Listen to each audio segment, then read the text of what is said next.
Makosa ambayo watu huwa wanayafanya kwenye usajili wa kampuni zao. Kama unatamani kuja kusajili kampuni, sikiliza vizuri. Namba 1, makosa watu wanayofanya ni kwenye kuchagua director wa kampuni yake. Ukitaka kusajili kampuni, kuna levels 3 ambazo ni lazima uwe nazo mwanzoni kabisa kwenye kusajili kampuni.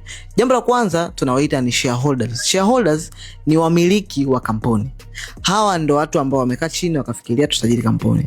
Na hapa kuna namna mbili. Namna ya kwanza, it's either unakuwa na partner ambaye ana invest kwako, na una invest, mnakutana katikati, mnafanya biashara yenu kama investment, mnakuwa mnagawana shares mwisho wa mwaka, dividends zinaitwa. Hiyo ni shareholders. Jambo la pili ni directors. Directors wanaoperate kila siku kwenye kampuni na kila kitu kinachoendelea. Alafu phase ya 3 ama level ya 3 ni CEO na secretary. CEO ni kama kaka mkubwa kwa directors wote waliopo kwenye kampuni. Alafu secretary ni mtu ambaye ana organize kila kitu kinachoendelea kwenye kampuni. So ukiwa na kampuni yako lazima uwe na level hizi 3.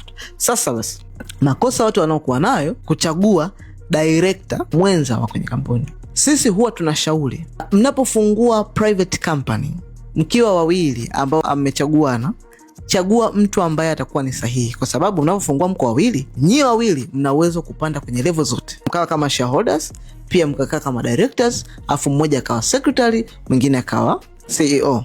Mnaweza, kwa sababu nyie ni shareholders.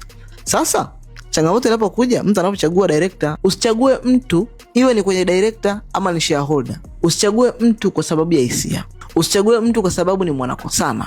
Huku biashara haitaji hisia. Chagua mtu ambaye, moja, ana uwezo wa kukusikiliza na kufuata unachomwambia.